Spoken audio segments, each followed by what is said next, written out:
Hi, this is Richie Faulkner from Judas Priest, and you're watching The Metal Voice.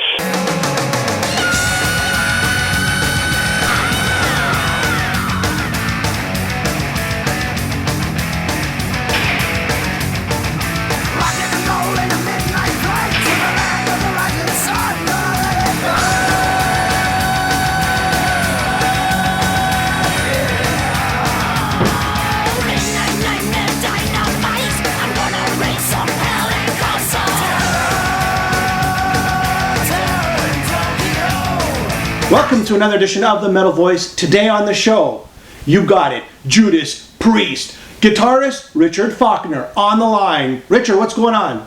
I'm very well, Jimmy. Thanks very much. Not many people call me Richard anymore, apart from my mother when I've been a bad boy. But, we're doing very well, man. We're gearing up for the tour starting next week, and we couldn't be any more excited to be releasing Redeemer of Souls, new tracks to the world in a live situation. So we're going to see you out there. Great.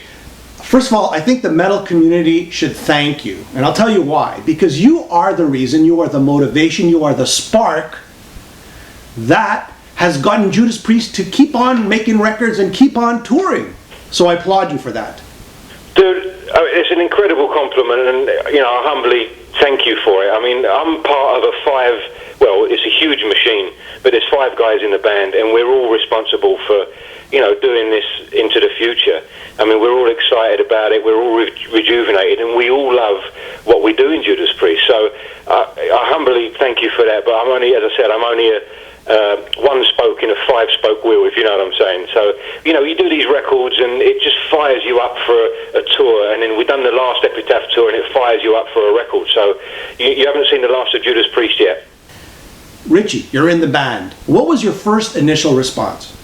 Well, I remember the first call I got was obviously to tell me a brief idea of the situation, and then to invite me down and kind of audition, meet the guys, and so it wasn't by any means a done and dusted deal. I was only being considered for the role. Sure. But when I actually went back to Glenn's and he told me that I've got the gig, wow, I was kind of obviously over the moon, but the thing was we couldn't announce anything officially for another month. Wow. So I couldn't tell too many people. I couldn't go and party and just tell the world. I had to kind of keep it under the hat for about 3 or 4 weeks, and then we officially announced it, and then I could go absolutely ballistic. But so it's containing that excitement inside, without telling anyone about it. It was an incredibly difficult thing to do, but we managed it. And but you can imagine the excitement that you can feel when you get the gig in one of the biggest heavy metal bands of all time. Richie, my first initial response would have been something like, wow, man, I don't have to carry my own gear anymore. But that's just me. That's just me. The music business is a fickle industry. And right. I've learned time and time again that you don't count your chickens before they hatch, Of course. Wait and see and do your best. And until it's happening, it's not happening. Does that make any sense? Absolutely. So I knew that this is an opportunity that I had. I knew I could do the opportunity. It's just kind of, it's not happening until it's happening. And luckily it worked out, and it did happen. And here we are today talking to each other. I know the answer to this question. Is it everything you thought it would be? Being like in a big band we're talking about Judas Priest, one of the biggest heavy metal bands in the world. When you're I know the answer to that is normally these days everything's, yeah, man, it's great, but it really is. It's just, surpassed every expectation I had. They're an old school band. If you're in the band, you're in the band, and you get asked for ideas. Your opinion is asked for and valued, and you do the same thing. And from stage costumes, the leather and stud ideas, to set list ideas, to production ideas, to writing ideas and putting down music for a new album. It's inclusive. It's like a band of brothers, Some bands, you get the idea that they're dictatorships, or there's 1 or 2 guys controlling everything.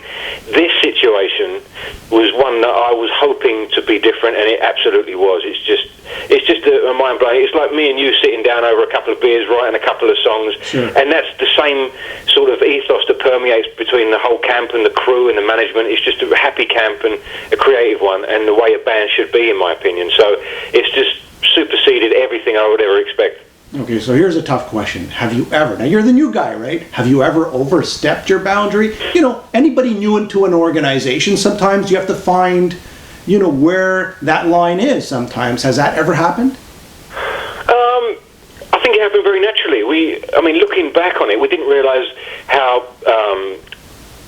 good this would be at the time, but looking back on it, we embarked on this almost 2-year-long Epitaph tour, which, aside from playing 40 years of the band's back catalogue, is, under those conditions, you're living together, you're travelling together, it's close quarters, you know. Yeah. So you build relationships pretty quickly, or you don't if it doesn't work. But in this instance, you build relationships, personal relationships get built, and as I said, opinions get valued, and you trust each other.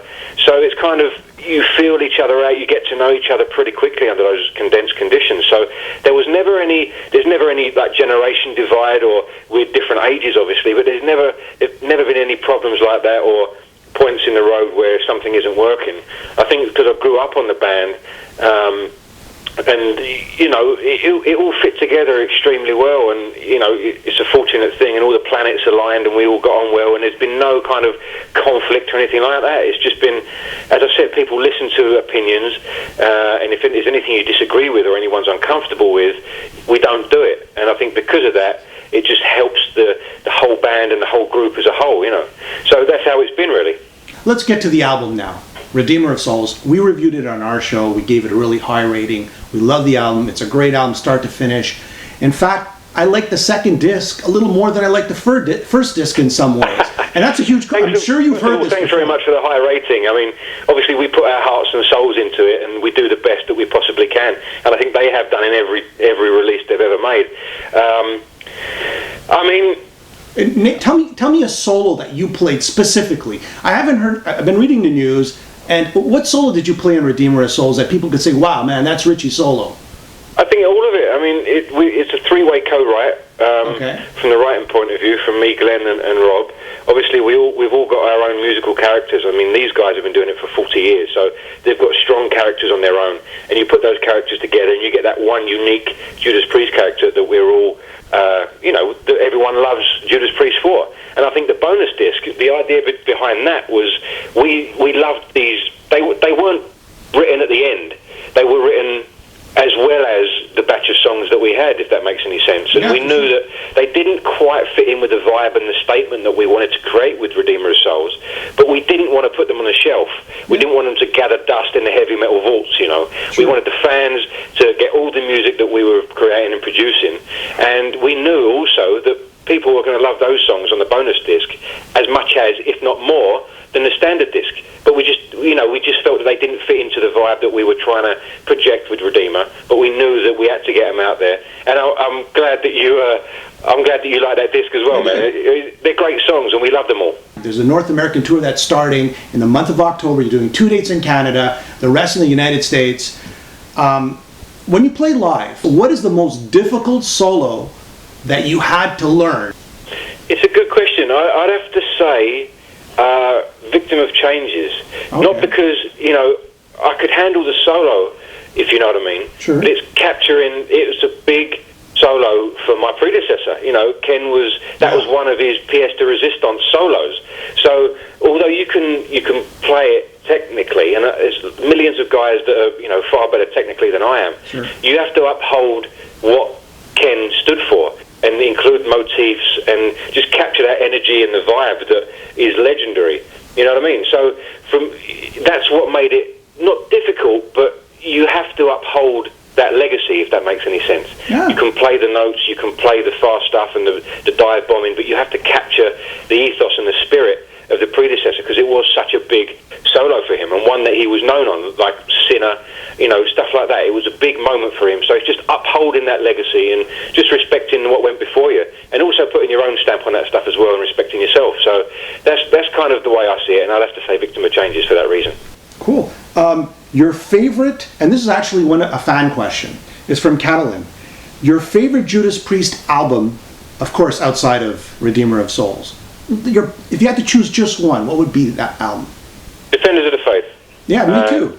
It always has been. I mean, I've got other favourites, but that one, to me, for some reason, it resonates more to me, and it has done over the years. I like the dynamic when the music takes you to a different place, a different time, or a different kind of fantasy backdrop, things like the Sentinel and just things like that just take you somewhere else. And I love the artwork, I love the sound on the record. Jawbreaker is just phenomenal. Awesome. So for that reason, Defenders of the Faith. I mean, other things, I love obviously Screaming for Vengeance and Sad Wings of Destiny and Painkiller, but that one for me, I think, is the icing on the cake. We're revisiting some of that, hopefully in the set list. Don't want to give too much away, but we're looking at that opportunity. Here's another question from Philip. Would the new album have sounded different if Nostradamus obtained, a mass acceptance? It's a great album. I love Nostradamus. Don't get me wrong. It's a very good question. I think that everything influences what comes next, in some way or another. In terms of the band wanted to get that concept album out there, they did that, and because it was done, we could now go back to grassroots. I think the important thing is Priest have never been afraid to try something different, and when you're not afraid of that, whether it's received well or not, you pave new paths for music. You push forward, you push boundaries, you do things that aren't expected and create different things rather than just staying the same. And I think without that risk and that ambition, you don't create anything new. And Priest have always done that up until Nostradamus into Redeemer of Souls. They've always been about that, and they always will. And I think that's a great message to take forward into the future because of it. And from Alan, what is your favorite track on the new album? If you have to pick one now, I know you're going to probably say a lot of them, but if you have to pick one We get this question quite a lot, and it always changes, but the one that I come back to is Halls of Valhalla. I mean, I love sort of Damocles. Again, they take you off into another world, but I always come back to Halls of Valhalla. It's got, the fade-in intro with the beautiful harmonies, almost like Electric Eye or Judas Rising. It's got a killer riff in the beginning. It's got screaming vocals right from the start. There's a lead solo right before the vocals start. It's one of those epic journeys in Priest metal that kind of sums up everything about the band. There's a breakdown, there's solos, there's harmonies, there's killer drums and killer vocals, all that stuff that we love and know about Judas Priest. So I'd have to say the Halls of Valhalla. Perfect. So just to end things off, is there anything you want to tell your fans before I let you go? Is there any message? Well, we're just looking forward to coming out and seeing you again in North America and Canada. And we can't wait to unleash Redeemer of Souls. We've released it on the album, but we just can't wait to get out there in the live setting and be singing along to the new songs with you, and hopefully creating some new classics for the future. We can't wait to get out there, so we'll see you soon on the Redeemer of Souls tour. That's it. So there you go. Redeemer of Souls. Go buy the album. Go buy it. Go purchase it. Also, go catch Judas Priest on tour. They're coming to Canada. They're coming to the United States. It's a North American tour. Go buy your tickets, catch them live, and thank you, Richie, for being part of the Metal Voice today. It's been a pleasure, Jimmy. You take care, mate, and we'll see you soon.